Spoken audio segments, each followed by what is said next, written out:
Y le doy muchas gracias al Señor porque usted está ahí. Muy inteligente. Porque nosotros somos personas inteligentes. Le doy muchas gracias, saludamos a todos los que estamos aquí en la audiencia, en nuestra iglesia. Así que declaramos que usted está hoy muy bendecido, que este fue el día que ya hizo el Señor para que nosotros nos gocemos en él. Quiero dejar por aquí a nuestro pastor, bendecido.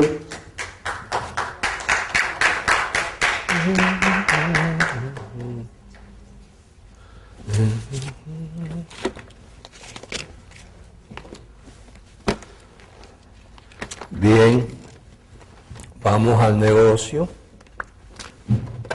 Vamos a mirar ahí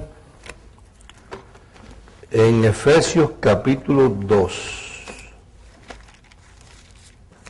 Efesios capítulo 2.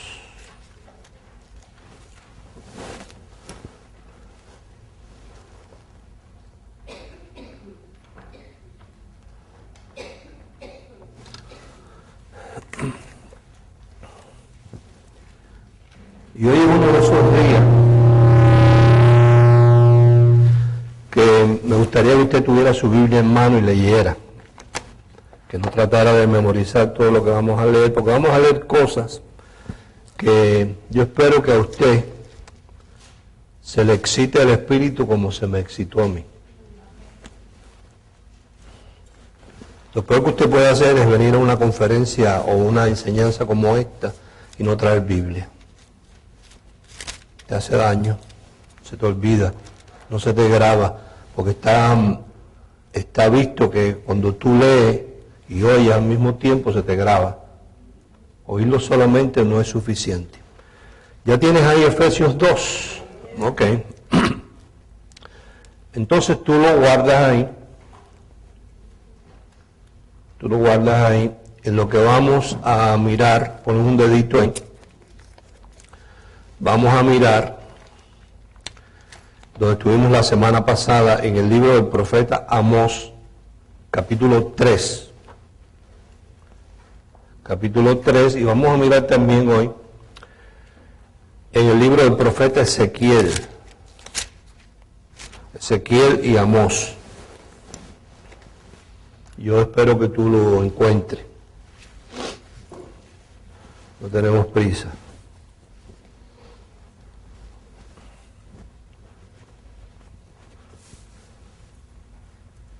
Si le damos oportunidad a los que están en casa también, que lo encuentren. Hay muchísima gente que por falta de una iglesia, gente que han abrazado esta palabra, y que por falta de una iglesia que puedan sentarse como tú a escuchar esta palabra, han decidido quedarse en la casa. Yo los felicito por eso, porque tienen su oído ya enseñado. Estaba hablando yo con la hermana Juliet, ella que está ahí, Juliet, los que no conocen a Juliet, la bella joven esa que está ahí. Dice que estuvo por Cali, por su pueblo natal, y que tomó un taxi para que la llevara a ciertos lugares, y entonces puso conversación, y los taxistas son gente conversadora. Y entonces, en la medio de la conversación, surgió el nombre mío. No me dijo ella cómo es que afloró el nombre. Y entonces dice el taxista, ¿cómo? Yo lo conozco a él. Si cuando él venía a Colombia yo no me perdía ninguno de sus seminarios. Desde Cali viajaba a Barranquilla, viajaba a Cartagena y estuve en la iglesia tal y tal y tal y tal y tal, pero resulta que lamentablemente esos pastores no se mantuvieron en la línea de la palabra y yo decidí con mi esposa y un grupito quedarnos en casa y lo sintonizamos todos los domingos, vemos el programa de allá. Entonces hoy le mandamos, ¿cómo se llama él? Julián, ¿no te acuerdas? Bueno, al taxista de Cali, que estuve hablando con la hermana Juliet, le mandamos un saludo desde acá, desde la ciudad de... la gente de Canadá, porque es que, óyeme, son tantas experiencias que uno va teniendo. Mira, yo estuve en Canadá en el año 92-93, eran los años aquellos que fueron del 92 al 2000, que yo viajaba casi toda la semana fuera del país, y estuve allí en una iglesia de un pastor venezolano. Regresé y creo que más nunca volví a saber de ellos, porque son situaciones así, y ya yo me acostumbré a que si la persona no quiere seguir en pos de esta palabra, pues uno lo deja tranquilo, uno no está atrás. Pero recibimos un correo esta semana del hijo del pastor. O sea, del año 92 al 2015, estamos hablando de más de 20 años, donde me dice el muchacho, mi papá, y son venezolanos, mi papá y yo no nos pelamos un mensaje suyo. Quiere decir en venezolano, no nos perdemos un mensaje.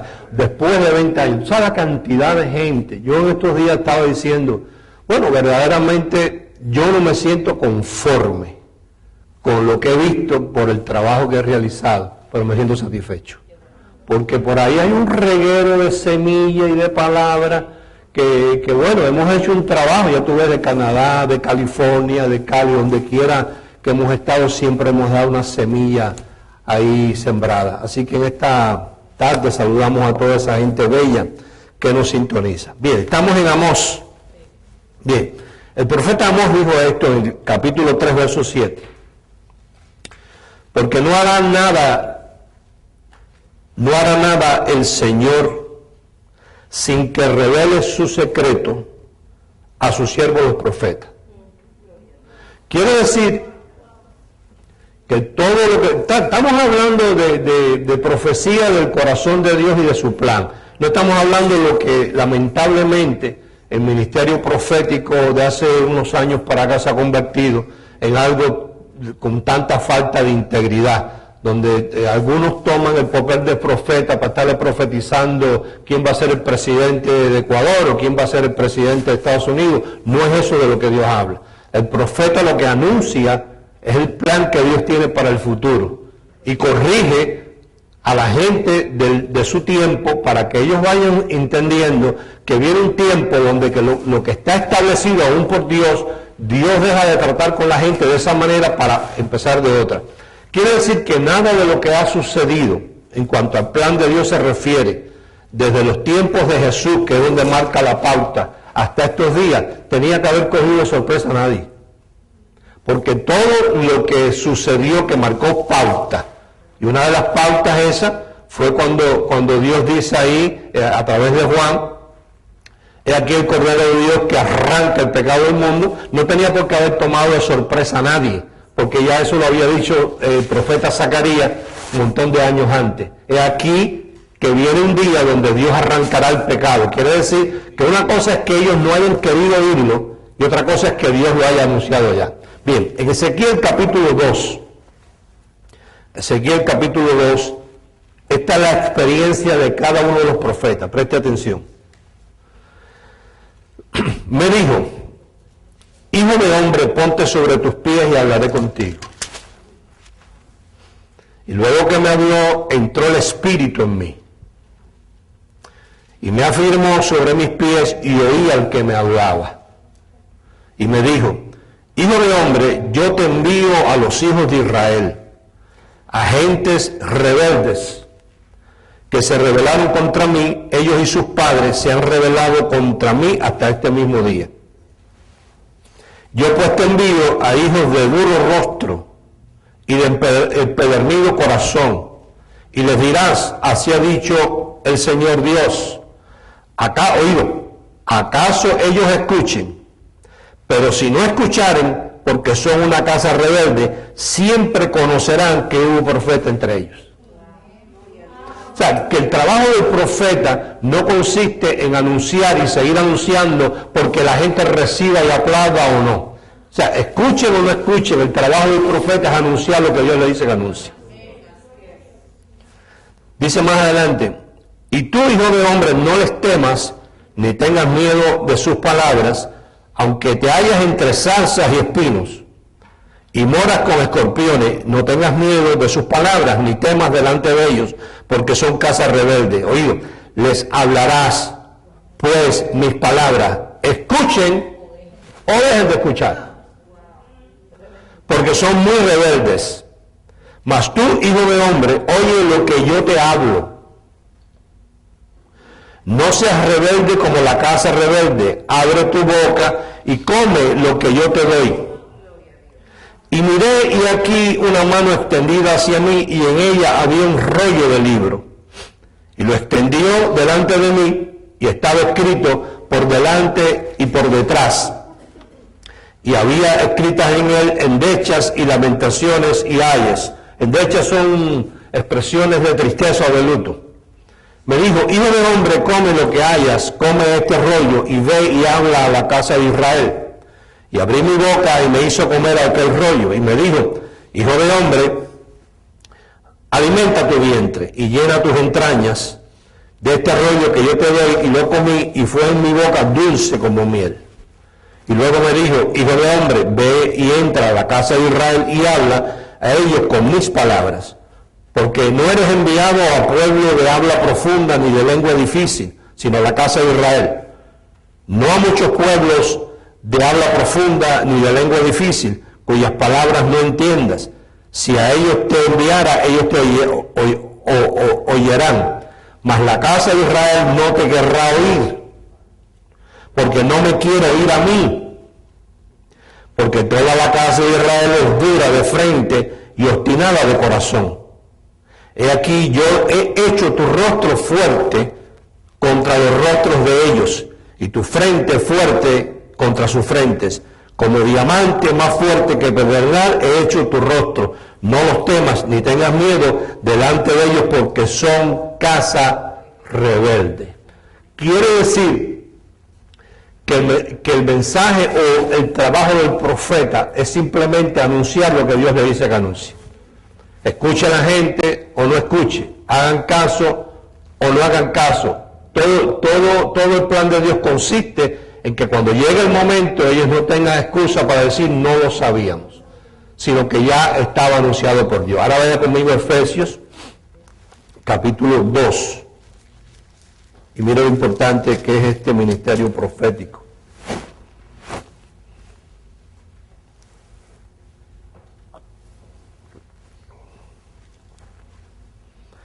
Capítulo 2 de Efesios, verso 19. Recuerda que el profeta es aquel que anuncia lo por venir y corrige. Corrige lo espiritual, corrige a lo religioso, corrige el sistema religioso, inclusive y corrige lo establecido por Dios. O sea, Dios lo manda a decirle a la gente, lo que yo establecí y funcioné de esta manera por tanto tiempo, yo he decidido no seguir funcionando así y hay que hacer cambios. Y lo digo yo. Simplemente anúncialos para que ellos estén avisados de que viene un tiempo en que vamos a cambiar las cosas. Claro, la gente se acostumbra, el ser humano es un animal de costumbre. La gente, tú no le hagas una cosa más mala que sacarlo de su costumbre, de su comodidad, de su medio ambiente. Aunque hay gente que a veces están en una iglesia y no creen lo que se está predicando, por el simple hecho de ser de ahí por tantos años se mantienen ahí. Yo declaro que tú no eres de eso. Dice el verso 19, así que ya no sois extranjeros ni advenedizos, sino conciudadanos de los santos y miembros de la familia de Dios, edificados sobre el fundamento de los apóstoles y profetas, siendo la principal piedra del ángulo Jesucristo mismo, en que en todo el edificio bien coordinado va creciendo para ser un templo santo del Señor, en quien vosotros también sois juntamente edificados para morada de Dios en el Espíritu. Quiere decir que todo el fundamento que Jesús tomó para edificar su iglesia no era otra cosa que algo que ya estaba anunciado por los profetas. O sea, nada de lo que Jesús vino a establecer con su sacrificio fue algo nuevo que no estaba anunciado de antemano. Porque ahí tú tienes el caso mismo de Isaías cuando dice, aquí la Virgen concebirá y dará a luz un niño y su nombre será llamado Emmanuel, Dios con nosotros. O sea que cuando nace el niño de la señorita y lo llaman Emmanuel, ellos no tenían por qué asombrarse, ni por qué formar bochinche, ni nada, porque eso ya estaba ahí profetizado por Isaías. Ahora en Efesios 2 nos dice que el fundamento que usa Dios para edificar la iglesia no es otro que el fundamento que ya los profetas habían hablado. Y eso lo hemos visto anteriormente, por ejemplo, en la profecía del profeta Habacuc, cuando Dios le dijo a Habacuc: escribe esta visión y declara en tabla que aunque se tarde un poco, ella vendrá y no tardará. Y la profecía era esta: mas el justo por la fe vivirá. Pastor, ¿por qué era una profecía? Porque en el momento que Habacuc lo dice, no se vivía por fe, eso era una mala palabra, eso era una herejía. Se vivía por la obra de cada cual podía hacer a través del sacerdote. Después Jesús empieza a hablar de fe, Pablo lo sigue hablando, y 2100 y pico años después, entonces un sacerdote católico, con medio versículo y con el tiempo de Dios y el tiempo del cumplimiento de la profecía, Martín Lutero crea el movimiento más grande de toda la historia, que es el protestantismo, que está regado por el mundo entero. Quiere decir que nada de lo que tú ves que haya revolucionado el mundo es algo que ha sido nuevo, siempre todo ha estado anunciado por Dios. Vimos ahí también en Zacarías capítulo 3, ¿qué dijo Zacarías en el capítulo 3? Que Dios arrancaría el pecado de la tierra, ¿en qué tiempo? En un día. O sea, quiere decir que cuando Juan le anunció a aquella gente a la orilla del Jordán: es aquí el Cordero de Dios que quita el pecado del mundo, no había por qué alarmarse ni escandalizarse, porque ya Zacarías lo había anunciado, sino ellos tenían que haber dicho: wow, efectivamente llegó el tiempo de lo que Zacarías habló. Pero no hay cosa peor que cuando algo le interviene en los intereses creados a la gente, porque hoy para nosotros eso no es nada, pero para el pueblo al cual se ha dirigido este mensaje en específico, que es al pueblo de Israel, lo que le están diciendo es, cuando le están hablando el pecado será quitado de la tierra en un día, es: se acabó el templo, se acabó el negocio, se acabó el sacerdocio y se acabó el sacrificio. ¿Por qué existía el templo? Bueno, porque en el templo era que se sacrificaban los animales todos los años. ¿Por qué se sacrificaban animales todos los años? Para taparle el pecado durante un año a la gente. Entonces, cuando el profeta Zacarías anuncia que el pecado iba a ser quitado, ellos dicen: él lo habrá dicho, pero esconde eso ahí, que nadie hable de eso. Que nadie lo mencione, que eso escóndelo. Cuando Juan entonces viene y lo anuncia, ratificando la profecía de Zacarías, lo que él recibe es esto que dice en Mateo capítulo 23. Búscalo conmigo. Mira lo que Juan recibe. Mateo capítulo 23.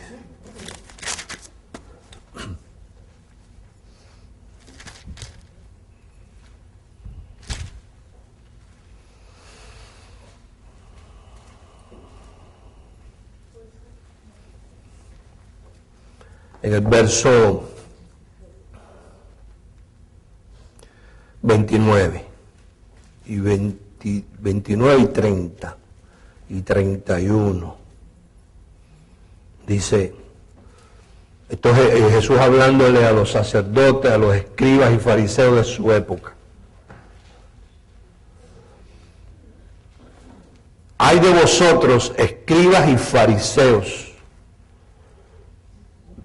hipócritas, porque edificáis los sepulcros de los profetas y adornáis los monumentos de los justos, y decís: si hubiésemos vivido en los días de nuestros padres, no hubiéramos sido sus cómplices en la sangre de los profetas. Así que dais testimonio contra vosotros mismos de que sois hijos de aquellos que mataron. ¿Por qué mataban a los profetas? Porque lo que el mensaje del profeta anunciaba, a ellos no les convenía ni era negocio. Vamos una vez más allí a Gálatas, capítulo 3. Ha despertado mucha inquietud en la gente. Gálatas, capítulo 3. Entonces Juan el Bautista, como profeta al fin, lo que recibió fue que le cortaron la cabeza. Pasó a la lista de los muertos, de los profetas muertos. Ahora yo quiero decirte esto. Todas las costumbres, rudimentos y prácticas que se llevan a cabo en la iglesia evangélica no son sustraídas ni aún de la ley. Cuando tú lees la ley, que la semana pasada vimos que la ley era nuestro esclavo que nos llevaba de la mano al colegio para que nos enseñaran la gracia,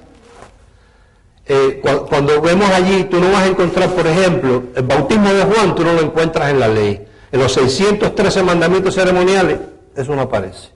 Ese bautismo de Juan fue algo específico, que Dios usó, y la palabra es clara cuando tú quieres verlo, cuando el propio Juan dice, por esta razón vine yo bautizando. Por esta razón vine yo bautizando, no en realidad para bautizar, sino llamarles la atención a ustedes a través del bautismo, para que ustedes llegaran al bautismo, yo presentarles al Cordero de Dios que quita el pecado del mundo. ¿Me entendí? ¿Me expliqué? O sea, que en realidad el bautismo de Juan no producía nada en el sentido espiritual. Lo que hacía era llamar la atención. Juan en el capítulo 1 lo especifica bien. Vamos a leerlo un momentico antes de seguir. No quiero dejar a la gente colgando, ¿no? No quiero suponer que todo el mundo está claro. Juan capítulo 1.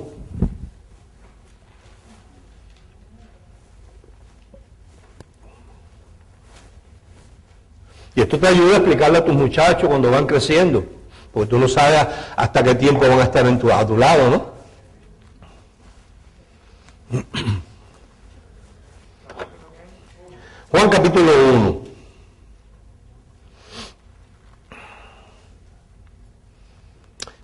Y me da el deseo de leerte desde el 11.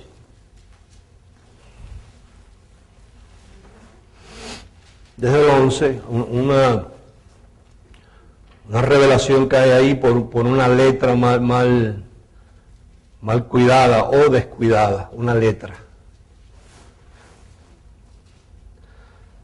Dice, a lo suyo vino. A lo suyo. ¿Qué era lo suyo? Redimir al hombre. A lo suyo. O sea, cuando tú oyes a un predicador, que es a los que yo he oído por muchos años, citar, porque es muy raro que lean la Biblia los predicadores, lo que ellos hacen es citar algo de memoria que oyeron por ahí. Ellos cuando citan así, a los suyos. ¿Verdad? Cuando tú dices a los suyos, ellos están haciendo un énfasis, es al pueblo judío. Pero él no vino oído solamente a los suyos, vino también por ti, que eras hondureño, cubano, nicaragüense, etc. No eras judío, eras goín, eras gentil, eras del grupo que la Biblia identifica como gentil o los griegos, ¿va? O sea, no solamente vino por los judíos, vino a los suyos. ¿Qué era lo suyo? Su negocio era dar la vida, redimir a través de la sangre. Ese. Y los suyos, las ovejas perdidas de la casa de Israel, y los suyos, a los que Dios le había dado la profecía anteriormente, por Zacarías, por Habacuc, por Isaías, por Amós, por todos esos profetas, esas profecías estaban era para ellos, que eran conocedores de la ley, que leían la Torá cada sábado en la sinagoga, no tú. Para cuando se cumplieran los días de ellos, que eran los que administraban en esos días lo que era, por decir, el gobierno de Dios en la tierra, ellos eran los que lo administraban, ellos al ver la profecía cumplida delante de sus ojos, pudieran entender lo que estaba pasando. Los gentiles no, los gentiles nunca leían la Torá. Era para ellos eran los que tenían que leer eso. Los judíos en la sinagoga eran los que leían a Isaías. Los griegos no, los griegos miraban era las estrellas, la astronomía, el cielo, todas esas cosas. Ellos eran los que leían a Zacarías cuando tocaba, ellos eran los que leían a Habacuc cuando tocaba, o sea, era para ellos. Entonces Jesús vino a lo suyo, redimir al hombre, quitar del pecado de la tierra un día, y ellos, los suyos, los que habían leído todas esas cosas, no lo recibieron. ¿Era porque no lo habían leído? No, sino porque no quisieron recibirlo. No le recibieron, más a todos los que le recibieron, los que creen en su nombre, les dio potestad de ser hechos hijos de Dios, los cuales no son engendrados de sangre, ni de voluntad de carne, ni de voluntad de varón, sino de Dios. Y aquel verbo, aquella palabra, fue hecho carne y habitó entre nosotros, vimos su gloria, gloria como del unigénito del Padre, lleno de gracia y de verdad. Jesús estaba lleno de gracia, por eso la gracia toma efecto cuando Él le parte en su cuerpo. La gracia estaba depositada en Él. Y Juan dio testimonio de Él y clamó diciendo, este es quien yo decía. El que viene después de mí es antes de mí, pero porque era primero que yo, porque de su plenitud tomamos todos gracia sobre gracia. Esto lo habló Zacarías. Esto lo habló Zacarías en el capítulo 4, lo leímos la semana pasada. Pues la ley por medio de Moisés fue dada, pero la gracia y la verdad vinieron por medio de Jesucristo. A Dios nadie le dio jamás el unigénito Hijo que está en el seno del Padre, Él le ha dado a conocer. Este es el testimonio de Juan, cuando los judíos enviaron a Jerusalén sacerdotes y levitas para que le preguntaran, ¿tú quién eres? Confesó y no negó, sino confesó, yo no soy el Cristo. Y le preguntaron, ¿qué pues? ¿Eres tú Elías? ¿Qué habían leído ellos? ¿Que Elías había qué? Pues si lo leímos en Malaquías hace unas cuantas semanas atrás, que Elías había de venir. ¿Eres tú Elías? Dijo, no soy. ¿Eres tú el profeta? Respondió, no soy. Le dijeron, pues ¿quién eres tú? Para que demos respuesta a lo que nos enviaron. ¿Qué dices de ti mismo?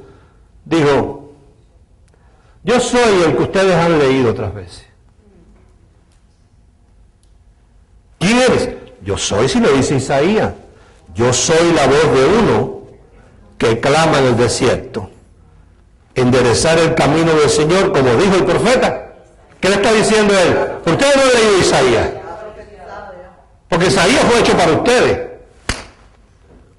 ¿Ustedes no han leído Isaías? Pues Isaías dijo que yo era el que enderezaba el camino. ¿Qué estoy haciendo yo? Yo no estoy enderezando el camino, yo no estoy anunciando, yo no soy 6 meses más viejo que él, yo no he venido primero que él a anunciar que viene uno detrás de mí, que era primero que yo no soy digno de desatar ni la correa de su calzado. No dije eso yo. Que es necesario que yo mengue para que él crezca. Y no estoy diciendo que vengan a Jordán para yo presentarlo. Yo soy ese, una hoja que clama en el desierto.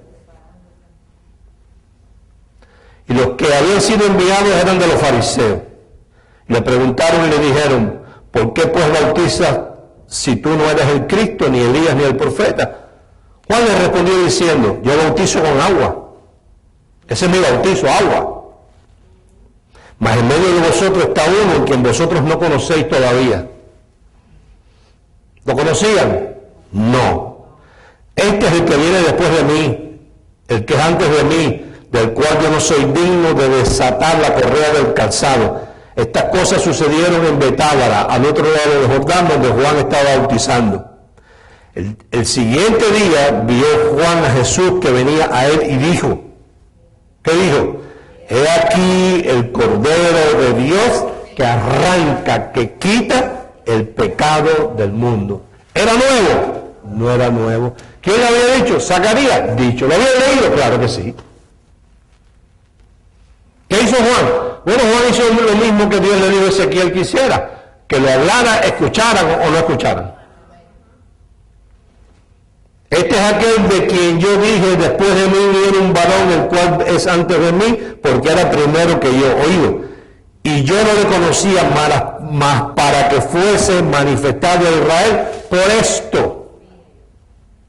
esto vine yo bautizando con agua.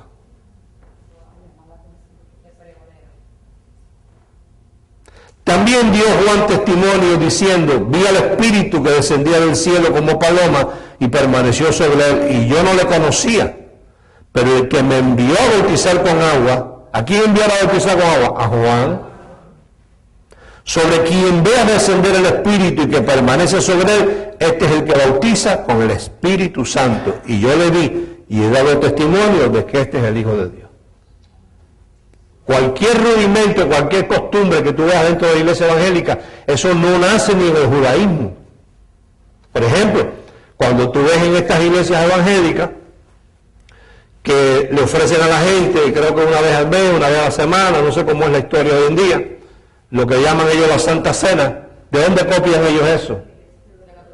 De la iglesia católica, porque no lo pueden copiar de Jesús, porque Jesús no estaba comiendo hostia la noche antes de ser entregado. Jesús estaba celebrando ¿qué? La Pascua. ¿Qué era la Pascua? Bueno, la Biblia lo dice en Éxodo 12, cordero asado, hierba de ensalada, pan sin levadura y un vaso de jugo de uva sin fermentar. Eso es lo que estaba comiendo Jesús. Entonces la iglesia evangélica, ¿de quién copia eso? De la iglesia católica romana. Ahora, diferente a lo que por ahí puedan anunciar, la iglesia evangélica no es primera que la romana. La romana es primero que la evangélica. La iglesia romana nace desde los tiempos de Jesús, equivocada, pero nace ahí. La iglesia protestante nace en los años 1520, o sea que la iglesia protestante lo que tiene son 500 y pico de años. ¿De dónde copia la iglesia protestante todos los ritos que ella hace? Nada más y nada menos que de Roma la pagana, de la iglesia católica romana la Santa Cena, de la Eucaristía, observe y verá, porque los judíos no celebran eso así. Entonces quiere decir que todo lo que tú ves participando, y dentro de un ratico entro en la razón por la cual estoy hablando de esto, participando no es otra cosa que una obra humana de los hombres, no tiene nada que ver con la Biblia. Porque si por lo menos tú dijeras, no, es que ahí en la Biblia hay porciones donde Dios instituyó de esta manera, tú dijeras, bueno, menos mal, pero es que eso no aparece en ningún lugar. Si lo vas a copiar de Jesús, Jesús lo que está es tomando Pascua, comiendo Pascua. ¿Cuál nace primero? La iglesia romana. ¿Qué hace la iglesia romana? La Eucaristía. ¿Qué es la Eucaristía en la iglesia católica? Vete a una misa el domingo que viene, no vengas aquí. No te va a pasar nada por eso. Ni yo me voy a poner bravo si falta 6 meses o 2 o 1 y después aparece. Eso es gracia. ¿Viste? Tú vas a ver al cura comiendo una hostia, tomando un vino o un jugo. Y del domingo de arriba no vayas a la iglesia católica, vete a una evangélica. Llama por la radio, métete a ver cuál de ellas es la que está dando ese domingo la Santa Cena y verás que es lo mismo. Mala copia, por cierto, no es ni buena. Porque hay buenas copias y malas copias. Los rudimentos, las prácticas. Y esto yo lo anuncio, me escuchen o no me escuchen. ¿Ves? Y lo he anunciado por más de 20 años. Las prácticas de la iglesia evangélica son costumbres humanas, copiadas o mal copiadas de la iglesia católica.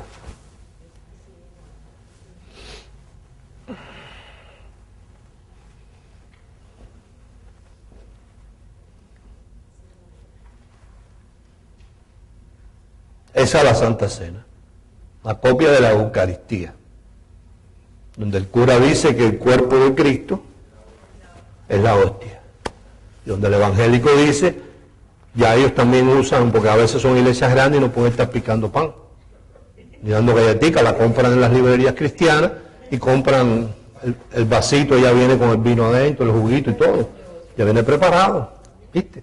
Y le dan el redondelito plástico ese que es.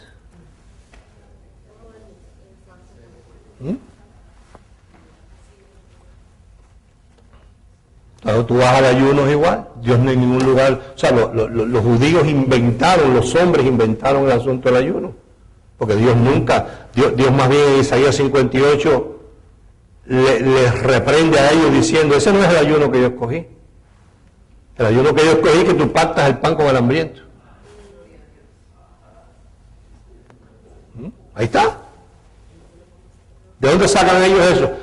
En que Dios en Levítico 16 le dijo, el día del sacrificio aflijan su alma, no sean descarados. Ustedes viven todos los años con el mismo chivo, pero para seguir haciendo las mismas travesuras, aflijan su alma, además de entrar el chivo, vengan por lo menos cabizbajos. Vengan afligidos por lo que hicieron durante todo este año, todas esas maldades que hicieron, vengan por lo menos afligida su alma, triste. No vengan así tan descaradamente a traer el chivo y ya. Entonces ellos dijeron, bueno, si el asunto es afligirse, una de las cosas que más aflige a uno es no comer.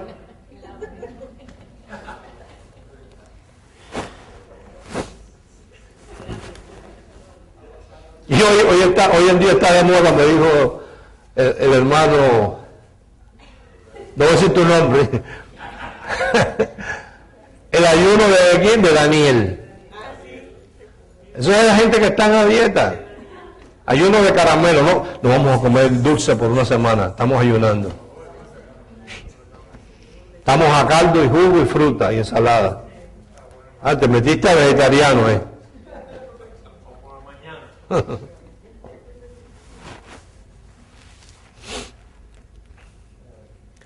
Aceite que untan a la gente para santificarlo. Cuando tú lo lees en el protocolo judío, el aceite se usaba era para las vestiduras, a echarle a la mitra, al sacerdote, a las vestiduras, y Dios al echar el aceite a las vestiduras declaraba esas vestiduras santas, consagradas a Él, no la carne del hombre. Dios siempre ha sabido que la carne no la consagra nada. Él no es tonto, Él sabe. Él fue el que te creó y te formó. Él sabe dónde te encerró. Cuando al sacerdote le quitaban las vestiduras, hubo uno que se quedó muerto cuando se la quitaron. Aarón.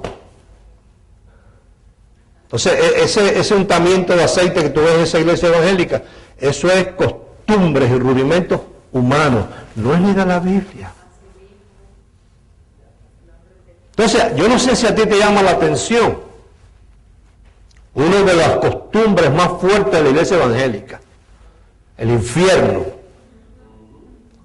Porque en la católica no hay infierno, lo que es purgatorio, que tiene chance de salida. ¿Ah? Claro, no importa lo que hayas hecho. Si tú eres católico y le das una buena limosna al cura, despreocúpate que él te resuelve. Él te saca. Y si no es un viaje de 2 o 3, pues él te saca. Con tu rezo, tu limosna, tu promesa, tu hábito, a la Virgen tal, y sigue echando y eventualmente te saca. Pero con los evangélicos tú no tienes chance. Ahora, yo no sé si a ti te llama la atención que un libro que tiene 68 libros,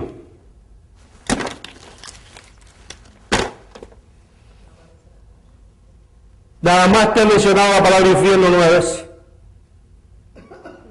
Y cuando tú la miras en los originales está mal traducida.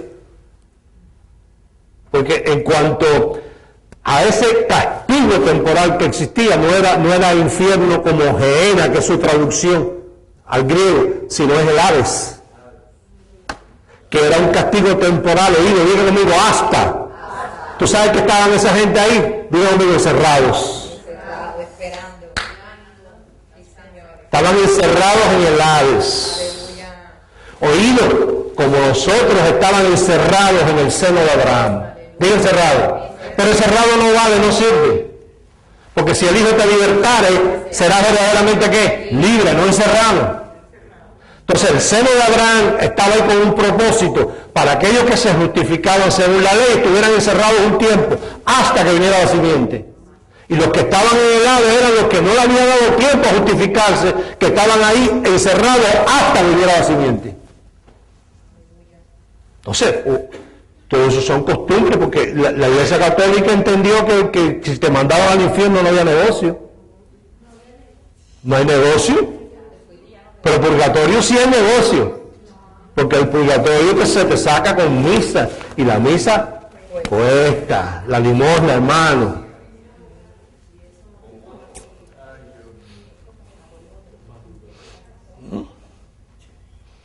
Bien, dicho todo esto, estábamos viendo en Gálatas capítulo 3.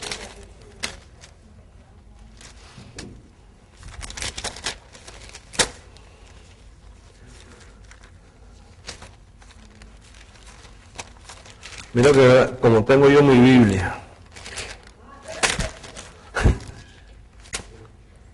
Ya.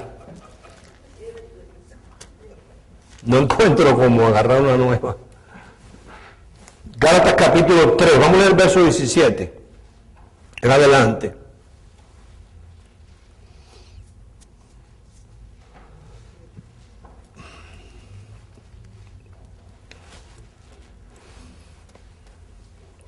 Dice, esto, pues digo, que el pacto previamente ratificado por Dios para con Cristo, la ley, que vino 430 años después, diga después, no logró para invalidar la promesa. Quiere decir que la promesa es 430 años antes que la ley. Porque si la herencia es por la ley, ya no es por la promesa, pero Dios la concedió a Abraham mediante la promesa. Entonces, ¿para qué sirve la ley? Fue añadida a causa de las transgresiones. Diga conmigo, hasta. Usted tiene su Biblia, circula esa palabra ahí, porque esa palabra es una palabra secreta. Hasta que viniese la simiente, a quien fue hecha la promesa y fue ordenada por medio de ángeles en manos de un mediador. Y el mediador no lo es de uno solo, pero Dios es uno. Luego la ley es contraria a las promesas de Dios en ninguna manera. Porque si la ley dada pudiera vivificar, la justicia fuera verdaderamente por la ley. Mas la Escritura lo encerró todo bajo pecado. Diga conmigo, hasta. Para que la promesa que es por la fe en Jesucristo fuese dada a los creyentes. Pero antes que viniese la fe, estábamos confinados bajo la ley. Diga conmigo, hasta. Encerrados para aquella fe que iba a ser revelada. De manera que la ley ha sido nuestro ayo, nuestro esclavo que nos lleva al colegio, a la escuela, para llevarnos a Cristo, a fin de que fuésemos justificados por la fe, pero venida la fe, ya no estamos bajo el esclavo que nos lleva a la escuela, ya estamos bajo la fe, ya no estamos encerrados. Ahora, ¿por qué hicimos esa lista de rudimentos? Porque ahí dice en la palabra que habiendo estado encerrados bajo la ley, ninguna de esas prácticas que se hacen en la iglesia evangélica te desencierran de la ley. Te mantienen más bien encerrado. Por ejemplo, más adelante dice, estábamos todos encerrados bajo pecado. Ahora pregunto yo, ¿qué es lo que te desencierra del pecado? La sangre. Lea conmigo Romanos 5.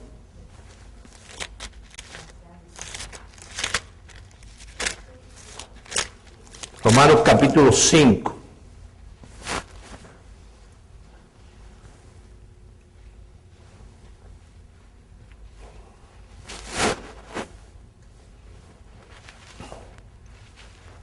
Y usted lo va apuntando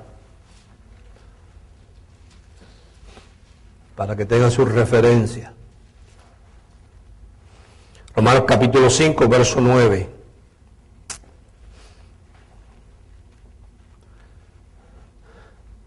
Pues mucho más estando ya justificados en su sangre.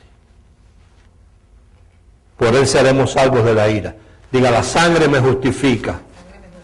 Póngalo ahí, anótelo. Las cosas que te hace la sangre. Efesios capítulo 1.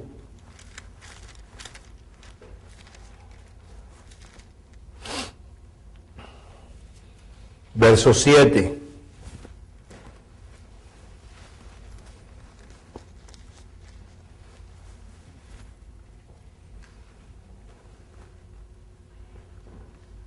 Efesios 1, verso 7. Romanos 5, 9 te justifica la sangre. Justicia, diga justicia. Necesitamos justicia. Ser justos delante de Dios. Entonces Él derramó la sangre de su Hijo, porque por la ley no pudo justificar a nadie.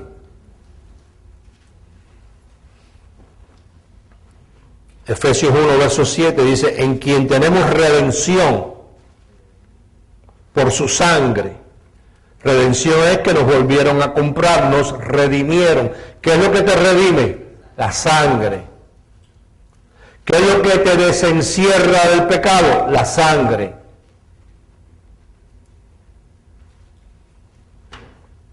Ahora, si yo como predicador quiero desencerrarte del pecado en el cual tú estabas encerrado, ¿yo puedo desencerrarte a base de llamarte al arrepentimiento?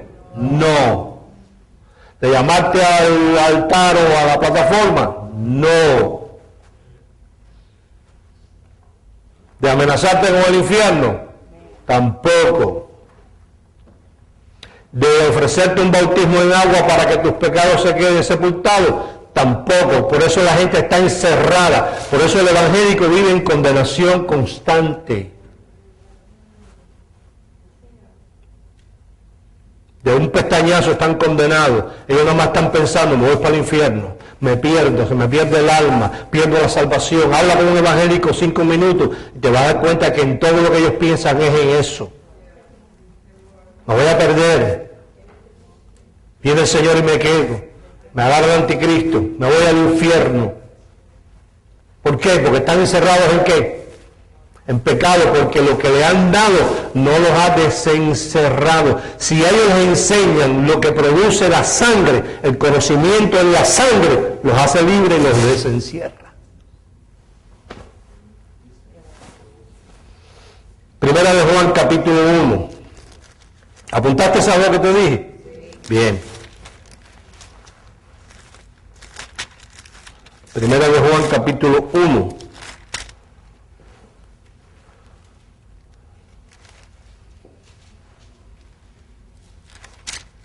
Verso 7.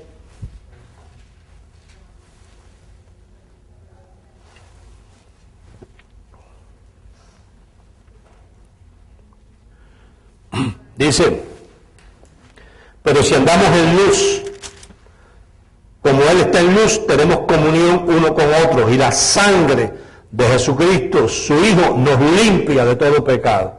¿De cuántos pecados? Todo pecado. Quiere decir que me justifica, me redime y me limpia. Diga, estoy limpio. ¿Por el bautismo? No, por la sangre.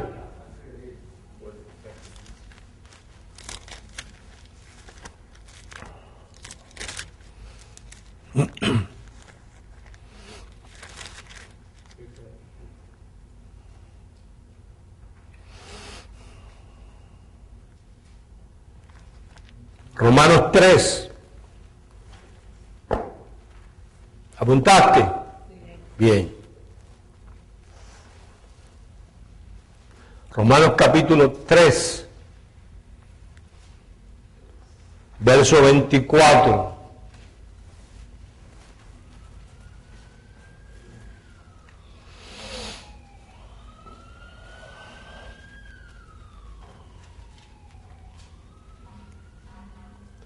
Siendo justificados gratuitamente por su gracia, mediante la redención que es en Cristo Jesús, a quien Dios puso como propiciación por medio de la fe en su sangre, para manifestar su justicia, oído, a causa de haber pasado por alto en su paciencia los pecados pasados. ¿Te los imputó o te los pasó por alto? ¿Por qué te los pasó por alto? Por la sangre. Y tú, por medio de la fe en esa sangre, entiendes y recibes que Él te los pasó por alto, que no estás encerrado en ellos. Apocalipsis 1.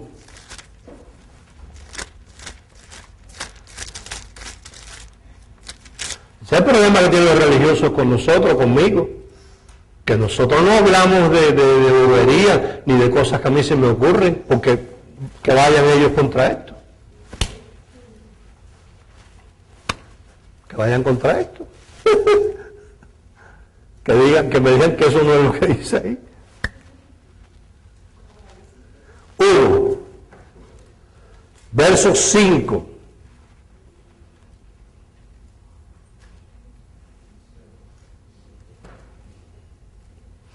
Dice, y de Jesucristo,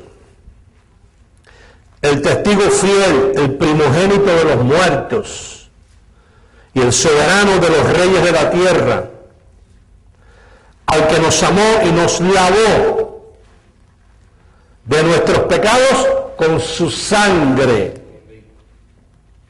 Quiere decir que te justificó, te redimió, te limpió. ¿Y qué más te hizo? Te lavó.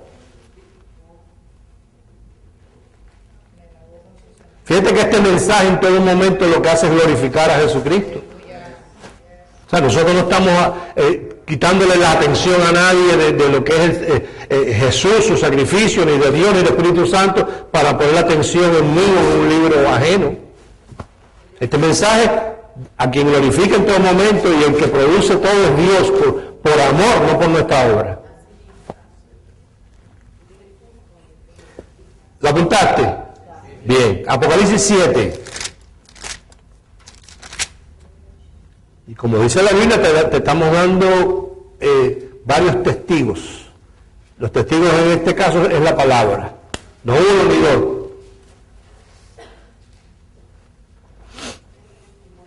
Ya te he dado 5. 5 testigos, ¿no? Bien. Apocalipsis 7.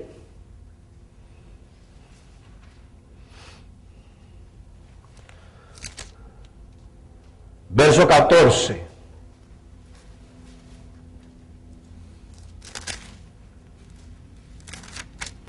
Dice, y yo le dije, Señor, tú lo sabes, y él me dijo, estos son los que han salido de la gran tribulación, y entienda que no es una gran tribulación que viene, sino que ya sucedió cuando la destrucción del templo en el año 70.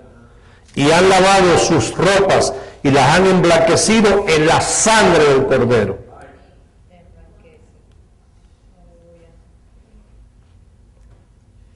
Te emblanqueció también. Interpreta ahí que cuando él dice que han lavado sus vestiduras, tu vestidura no es lo que te compraste en Kmart. Hello. Tu vestidura no es lo que te compraste en Macy. Para Dios no es con eso que tú estás vestido. Para Dios tú lo que estás vestido es con carne. Y esa es la que te lavó con la sangre para poder tener comunión contigo.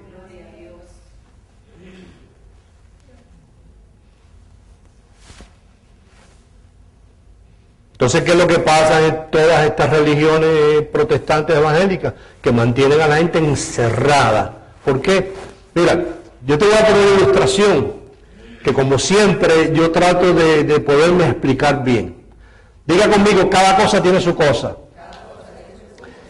Últimamente hay una cantidad de productos anunciados en la televisión de un laboratorio que se llama Genoma Lab. ¿Tú lo has visto? Esa gente, oye, venden de todo. Entonces, por ejemplo, ellos tienen un ungüento para los dolores que dice, dragón, el dueño de tu espalda. Y después dice, Genoma Lab. Entonces después tiene otro que dice, cicatricín para las arrugas. Y sale una que trabaja en primer impacto y dice, yo lo uso, que hasta yo quiero que la pastora me lo compre, porque si ella lo usa y se da así, ella no me lo quiere comprar, dice que eso no es para eso, que eso es para las cicatrices. Oye, pero si lo usa la televisión, cómprame a mí también. Pues, Genoma Lab. Entonces aparece un tipo tosiendo. Entonces sale un médico y dice, no señor, la tos es positiva, lo que hay es que ablandar la flema, Tucol. Entonces el hombre se toma mucho de Tucol y hace, tose, pero con abajo, y le sale un gargajo así verde, se ve en la pantalla. Entonces el hombre tiene razón, la tos es positiva, es buena, pero cuando tú tienes la flema ahí, ¿cómo se llama? Pegada, no te sale, te pasa la noche tosiendo y tosiendo. Pero cuando tú tomas Tucol, te ablanda la flema, cuando tú toses, te sale el gargajo ese así. Entonces, después dice, Genoma Lab, búsquelo en el chifurrobe que está en Walgreens. Y aparece un chifurrobe grande así con una cantidad de producto increíble. Entonces, ahí tú tienes. Si tú quieres no tener arrugas, tú no te puedes untar dragón en la cara. Te tiene que untar la otra de la cicatricín. Si tú quieres echar la flor más para afuera, no te puedes tomar mucho de cicatricín. Tienes que tomar ¿qué? Tu col. Pues esto es igual. Al que está encerrado en los pecados, tú no le puedes llamar a arrepentimiento, ni a condenarlo, ni a decir va para el infierno, porque eso no le desencierra, eso le deja peor todavía. ¿Qué tienes que hacer tú? Conocimiento de la sangre, que ese pastor se meta en la palabra y se meta una serie ahí de 12 mensajes hablándote del conocimiento de lo que produce la sangre. Y cuando tú tienes ese conocimiento y se te hace rema, ya tú te desencierras de cualquier pecado. Tú no piensas de que eso existe. Lee conmigo en Génesis capítulo 9, ya vamos a terminar. No maldad. ¿Tú no has visto el anuncio? Cuando tú ves la novela Tierra de Reyes, ahí sale el anuncio. Tierra de Reyes.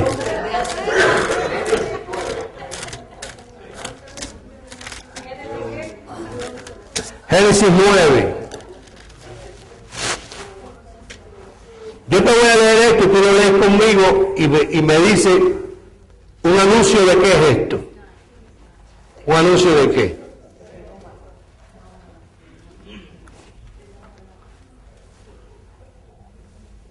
Cómprame el cicatricín ese.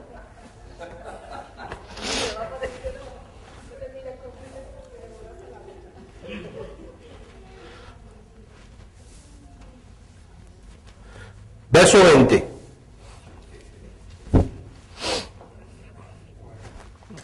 Bueno, antes de leer ahí, déjame leerte otra cosita, ahí mismo. El capítulo 6, verso 8 de Génesis. ¿Lo encontraste? Pero Noé halló gracia ante los ojos del Señor. ¿Cayó Noé? Favor, gracia. O sea, Dios lo tuvo en cuenta. De entre todo ese grupo de gente que vivía en esa época, Dios tuvo en cuenta a Noé, a más nadie. Pasó lo del barco, ¿verdad? Hizo el barco, el arca, tuvo 100 y pico de años haciendo ¿qué? ¿Qué hacía Noé? No, además de eso, anunciaba. ¿Qué anunciaba? Que iba a llover. ¿Escucharan o no escucharan? ¿Creyeran o no creyeran? ¿Qué hizo el hombre? Lo que Dios le dijo, anuncia que viene el diluvio. Crean o no crean, escuchen o no escuchen. ¿Vino el diluvio? Pues claro, vino en un momento señalado. En el mes de mayo, en las horas de la tarde, en los 600 años de la vida de Noé, ahí empezó a llover. ¿Verdad? Bueno, pasó eso y finalmente el barco flotó y después se fueron las aguas y qué sé yo. Se baja Noé del arca. Verso 20. Después comenzó Noé a labrar la tierra y plantó una viña y bebió del vino y se emborrachó. Y estaba descubierto, desnudo, en medio de su tienda. Y Cam, padre de Canaán, vio la desnudez de su padre, algo prohibido. En esos tiempos a los padres sin ropa era una cosa horrible. Y lo dijo a sus dos hermanos que estaban afuera. Despacito. Entonces Sem y Jafet tomaron la ropa y la pusieron sobre sus propios hombros, y andando hacia atrás, ¿qué hicieron? Cubrieron la desnudez de su padre. ¿Qué tú ves ahí?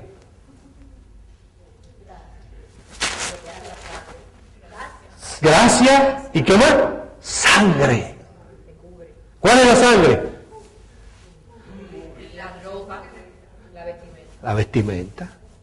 Cubrió la desnudez de su padre. Entonces, son cosas que están oscuras, están medias ocultas, están medias borrosas, pero ahí están, porque Noé halló gracia. Y aunque Noé se emborrachó, El hijo no tenía derecho ni a verlo desnudo y mucho menos, después que lo vio desnudo, pregonárselo a los demás. El hijo al verlo desnudo tenía que haber hecho ¿qué? Tomar la vestidura y decir, bueno, mi padre se emborrachó, yo le voy a pasar por alto esto a mi padre. Tomar la vestidura, caminar de espalda como caminaron los otros, y cuando llegaron donde el viejo, dejarle caer la vestidura. Lee conmigo los versículos que a mí me excitaron, yo no sé a ti. Uno se encuentra en el libro de Esdras, y ya después de eso no nos vamos, porque no los voy a explicar. Esdras. Se explican por sí solos.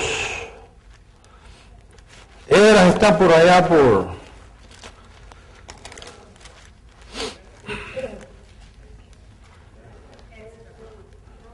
¿Dónde está Esdras? Después de Crónica. Ah, bueno, aquí está, mira, te lo dije, después de Crónica.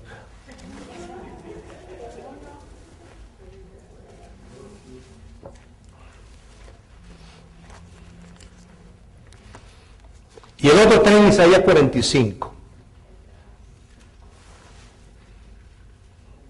Me quedan 3 minuticos. Vamos a ver si cabe dentro del mensaje. Esdras, ¿lo encontraste? Yo quiero que tú lo encuentres. Ya, bien, para leerlo juntico. Esdras capítulo 1, el versículo 1. Vamos a identificar al personaje de aquí, de que se habla aquí, ¿ok? En el primer año de Ciro, rey de Persia. Ok, Persia, Media y Persia son los que hoy en día son Irak e Irán. Irak e Irán, los que están dando tanta guerra en el mundo. Los iraníes, que son los que producen todo el dinero ese para suplirle a todas esas guerrillas islámicas que andan por ahí acabando. Mira, quiere decir que este tipo no es judío.